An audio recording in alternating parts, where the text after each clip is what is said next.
Бажаю здоров'я! 18 липня 2025 рік і у нас огляд бойових подій на Східному фронті. Та на яких відрізках ворог почав активізуватись, дивіться у цьому відео. Поїхали!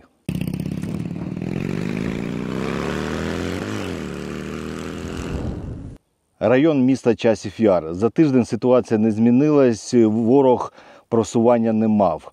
Були позиційні бої з нашим успіхом, в яких ми взяли у полон кілька російських солдат. Кліщівський напрямок. Весь тиждень в районі бойових дій вештались групи по 2-3 чоловіка окупантів.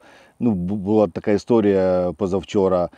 Наша розвідка виявила 2 групи, одна 3 чоловіка, друга 2.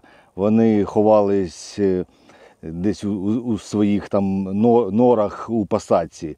То завдяки нашій артилерії група із 3 чоловік була відразу повністю знищена, і 2 чоловіка були добиті вже FPV-дронами. По нам теж ворог відпрацьовує постійно, здебільш зараз це ворожі FPV-дрони. Маємо втрати по антенам та обладнанню, також є і поранені.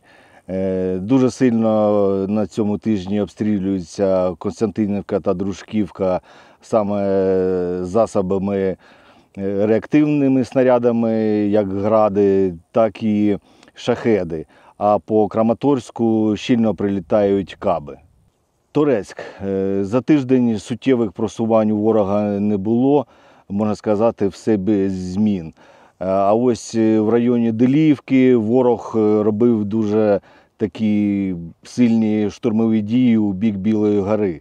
Але завдяки Збройним силам України ворог поніс дуже багато втрат, своє завдання він не виконав і відкотився назад. Критична ситуація зараз в районі Олександра Калинове та Яблунівки. Саме в район Яблунівки ворог просунувся приблизно пів кілометра, і частину Яблунівки вже він зайняв і під його контролем.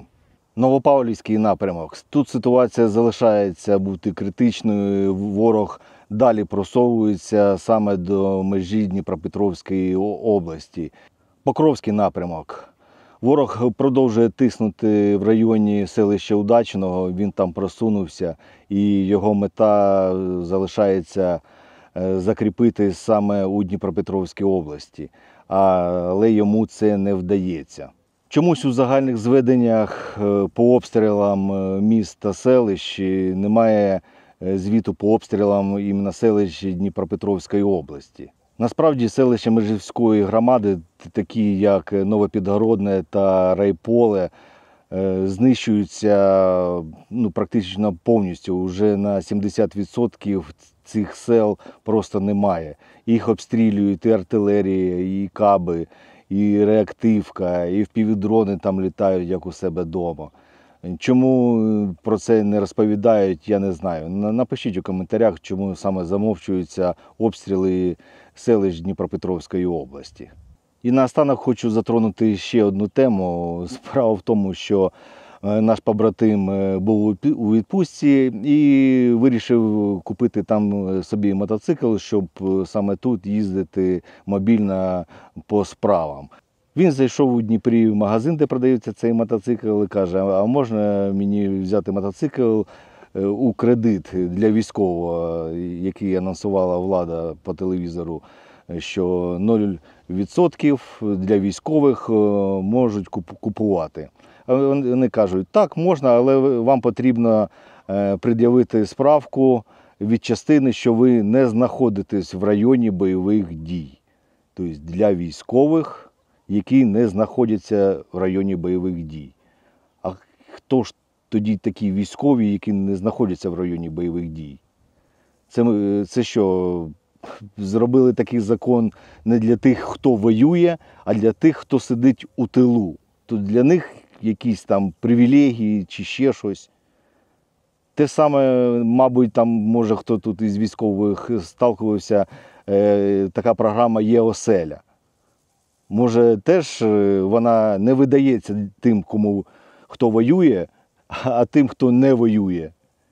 От напишіть у коментарях, хто знає ці закони, як реально, чи потрібно відстоювати свої права, чи вони є, чи їх немає, і для кого пишуться ці закони.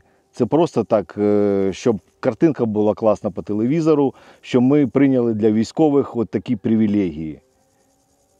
Немає цього, перевірено. Ну, а ми продовжимо боронити нашу країну, і ми обов'язково переможемо, бо ми непереможні. Слава Україні, слава ЗСУ, слава волонтерам, а Путін – гандон.